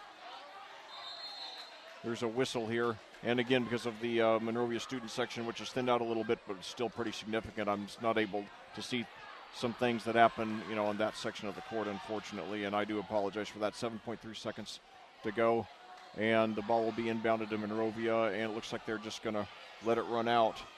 So, another disappointing loss for your Cascade Cadets. Your final score here tonight at Clayton: Monrovia 64, Cascade 35. We'll be back with a recap and a look ahead to tomorrow's boys-girls varsity doubleheader against Brown County after these final words from our sponsors on audiosportsonline.com. The Cascade High School Athletic Department simply would not be able to operate without the financial support of our business partners. We would like to recognize and thank them for their generosity. The official health provider to the cadets: Hendricks Regional Health, Diamond Partners, Bestway Drywall, and North Salem State Bank. Platinum Partners, Allen Irrigation Company, CJ's Pizza, Dunn Insurance Agency, Jill and Ian Bell's ExpertRealtors.net and Global Construction Management, Silver Partners Electric Plus, Bassett Services Heating and Cooling, and Clean Sensation Auto Detail, and Bronze Partner Endeavor Communications. Thank you, business partners. Your support of the student athletes of Cascade High School is greatly appreciated.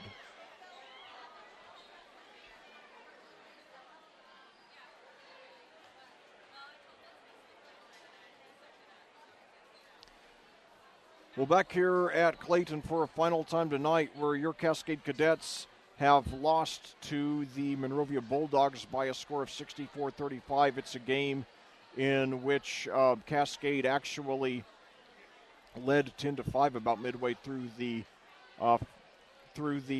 first quarter, but then a series of offensive breakdowns, cold shooting, sloppy ball handling, and then Monrovia hitting its stride on offense put the game away. By halftime, it was Monrovia closed out the first half on a 23-8 run, making it 28-18. And then finally in the first minute 20 of the third quarter, Joe Williams hit 3 consecutive three-point field goals to push the lead up to 19. And then from there, Cascade never got anywhere close to getting back into the game. They did start to do some good things on offense in the fourth quarter, but the game was well out of reach by then. A look at the individual scoring. First of all, for Cascade, Mason Tharp led the way with 12 points, followed by Cameron Ginter with 11, 9 of which came on three-point field goals. And then it goes way down from there. Stephen Alderson had 4, Cole Spencer had 4, A.J. Sanders had 3, and Gavin Hetler had 1. Meanwhile, for the Monrovia Bulldogs, Max Newman, as usual, led the way. He had 21 tonight. Caleb Jones, playing only a second varsity game, had 19 after getting 11 in the opener a week ago Wednesday. And then Joe Williams had a breakthrough game. The 5'10 sophomore scored 12, all of which came on three-point field goals. So that the top 3 players there for Monrovia combining for 52 points, all hitting double figures. Then Jalen Sprague had 5. Josh Smith only 2 tonight, but he was a very strong inside presence. And then in addition, Ben Gaston scored 2. Jacob Swopes scored 2, and Patrick Danforth scored 1. So in conclusion, this is a game in which, like Tri-West last week, not quite as dramatically as Tri-West, but there were, some really unheralded guys who came through and stepped up tonight and possibly showing a glimpse into the future of the program. Last week, amazingly, sensationally for Tri-West, 4 players who had never scored a varsity point scored in double figures. And that's why I was so surprised. I mean, I thought Tri-West would have a very good shot to win, probably be something of at least a slight favorite. But, I had no idea that they would, have these 4 guys come out of nowhere, score double figures, and just bury us, like they did. Tonight, it wasn't quite as dramatic. Corbin Williams, granted the 11 points did come against Eminence, but still, that's a solid total. And he was, even better tonight with 19 points. Newman was Newman, he was great as always. But then Joe Williams really stepped up and emerged as a star. And then it was just overall a great team effort. And when you have a guy like Josh Smith, who's been a fairly big star, certainly not the star that Newman is, but a very solid second best player on the team, and he only gets 2 and you still win by 29. It's a sign that it's a balanced team effort. So Monrovia, despite losing their 3 starting guards from last season, looks like they're not going to miss a beat, and they've won 16 and 15 games respectively the last 2 years. Very well might have won the sectional had it not been for Cloverdale, with Jalen Moore, and then the year before that Cooper Neese.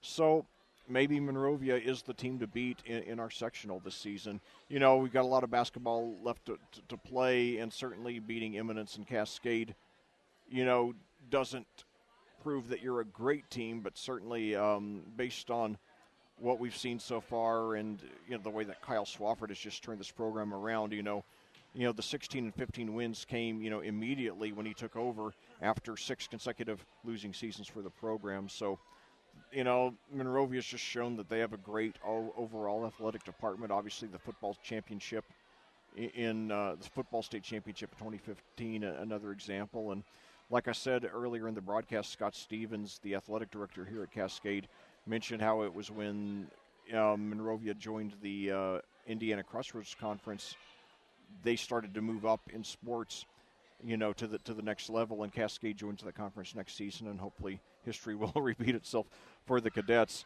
And again, I knew this was going to be a rebuilding year for Cascade. I am thankful we got the win over Southmont last week. Certainly being 1-3 it doesn't feel good, but it feels a heck of a lot better than being 0-4. And right now we just have to keep on taking that glass half full approach.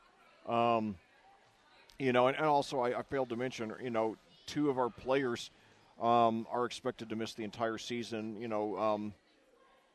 Ross Stevenson, who started at power forward last season, is out with a knee injury, as is Justin Hurst, who did some good things, for us last season. So, obviously the ball handling has to get better, the shooting has to get better, but the effort is there. I mean, if these guys were just, being lackadaisical, and if they stopped playing hard when we, got down by double figures, then I'd be worried. I'm not worried right now. I thought from the start this was going to be a losing team, like maybe about a 7-win or so team. I still think that's probably where we're going to finish, but I think we're going to have a lot of games soon where we're going to be very competitive. Now, I think we're also going to have some, we're going to have quite a few double-figure losses this season as well, probably quite a few 20-point plus losses. But I think, we're going to have a lot of good efforts. We have to settle down, and I think one thing that we're doing right now, we do tend to get a little frantic when we get behind. And I'm reminded of a great quote by John Wooden, who was full of great quotes. He said, "Be quick, but don't hurry." I think we need to settle down, stop hurrying. We need to take good care of the ball. If we have no or at least very few unforced errors, I think we're going to be in the majority of our games this season in the fourth quarter. And, we are going to need to find some more guys on offense, but, we've only been through 4 games. And so, I think, what I want to see over these next few games is to try some different combinations, try some different, guys, including from the JV team. See if we can get anybody who can give us, some consistent double-figure games, and especially see if we can get some guys who can consistently knock it down from, long range, from 15 feet beyond, especially from three-point range, to stop the team. That'll really open up our offense, and it'll stop defenses from really clamping down on the inside, and it will open a lot of doors for Benson Walker to take advantage of, his height of 6'8", and then hopefully, we'll get Gavin Hetler at 6'5", and then from the JV team, Will Lanphier at 6'7", some more minutes, and really, and keep in mind that against a lot of our opponents this season, we are going to have a size advantage, especially if we play Hetler and Lanphier a lot. And we especially need that to make up for the lack of size in our guards. That, with Alderson being 5'8", Spencer 5'9", Phillips 5'9", Tharp, the tallest of our guards who we regularly play, a pretty modest 6'1". So certainly size is a weakness for us. And, we have a, 480 student school, some years you're likely to have, just not a lot of size. It goes with the territory. So we just have to take the tools that we have to work with and make the best of them. And if we just, like I said, settle down, take care of the ball, improve our offense, establish, one or two guys who can consistently hit our jump shots from outside. I think, we're going to show a lot of improvement this season and finish strong and set ourselves up to, be very good next year. And for the boys and the girls, too. I think, both the boys and the girls are going to be above 500 again next season. But first things first, Cascade returns to action tomorrow. And I'll tell you, I know that if I were a player, I would love it if after a very bad loss like this, I had a chance to come back and redeem myself in less than 24 hours. That will be the case with Cascade.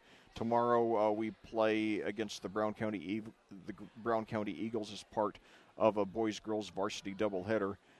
Brown County enters the game tomorrow with a record of 0-3.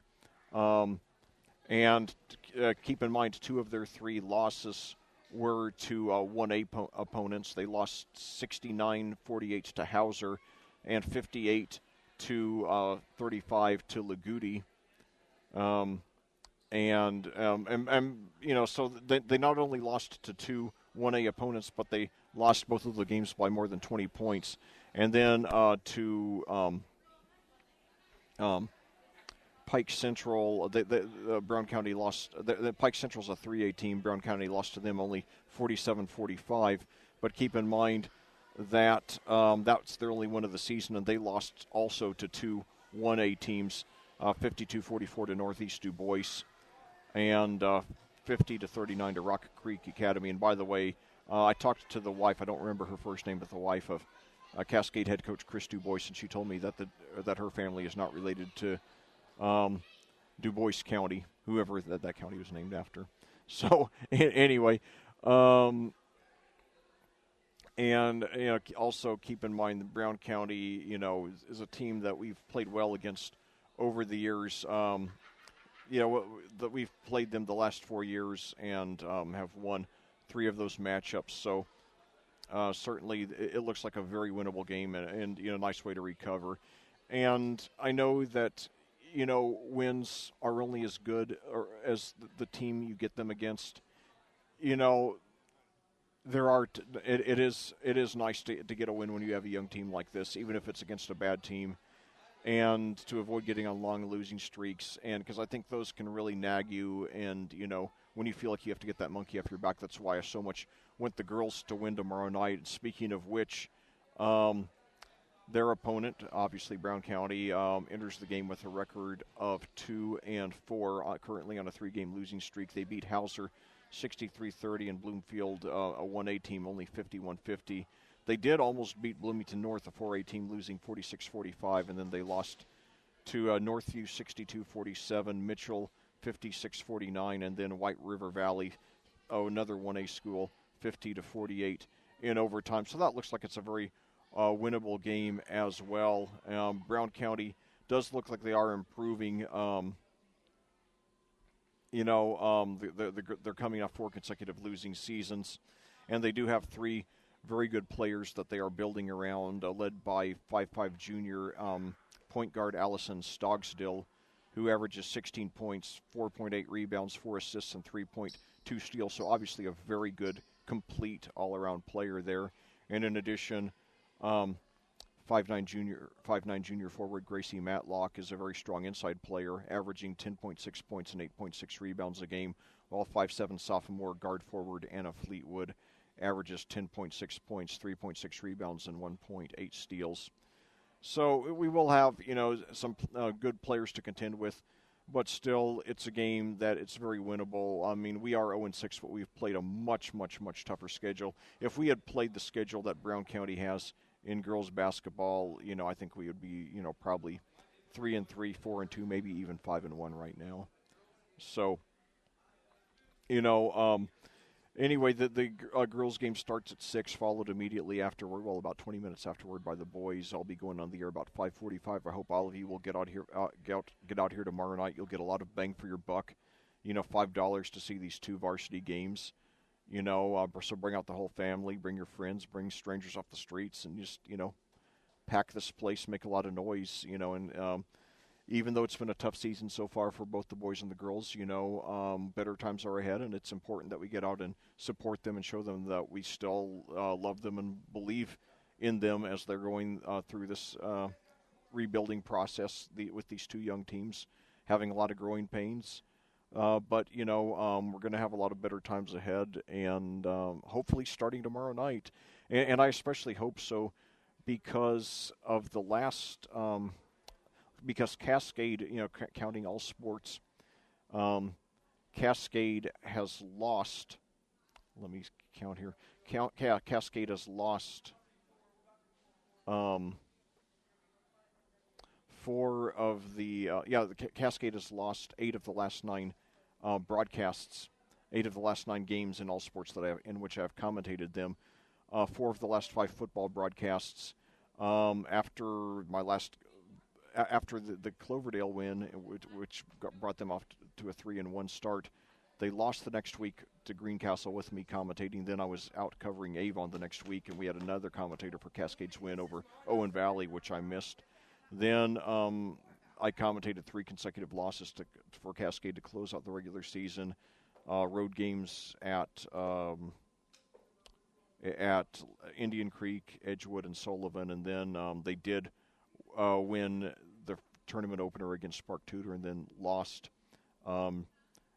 at North Putnam in the second round of the playoffs with me commentating all those games. So they closed off losing 4 of the last 5 games that I commentated.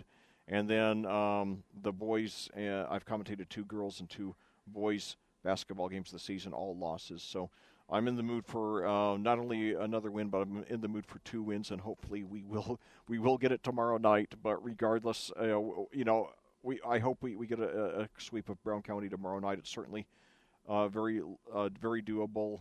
But the important thing is to remember, this program is headed in the right direction. Both the boys and girls programs are headed in the right direction, win or lose tomorrow. And we're going to get, quite a few wins for both teams this season, and I think even more next season. So anyway, keep your heads up, Cadets fans. Being passionate about something, loving something means sticking with it through thick and thin. Right now, we've had mostly thin lately, but things are going to keep getting thicker, and that reminds me of that line in the movie Airplane where that air traffic controller says the fog is getting thicker, and then that crazy character named Johnny jumps on screen and says, "And Leon's getting larger." And I think we could all use a good laugh right now after the way this game went tonight, but.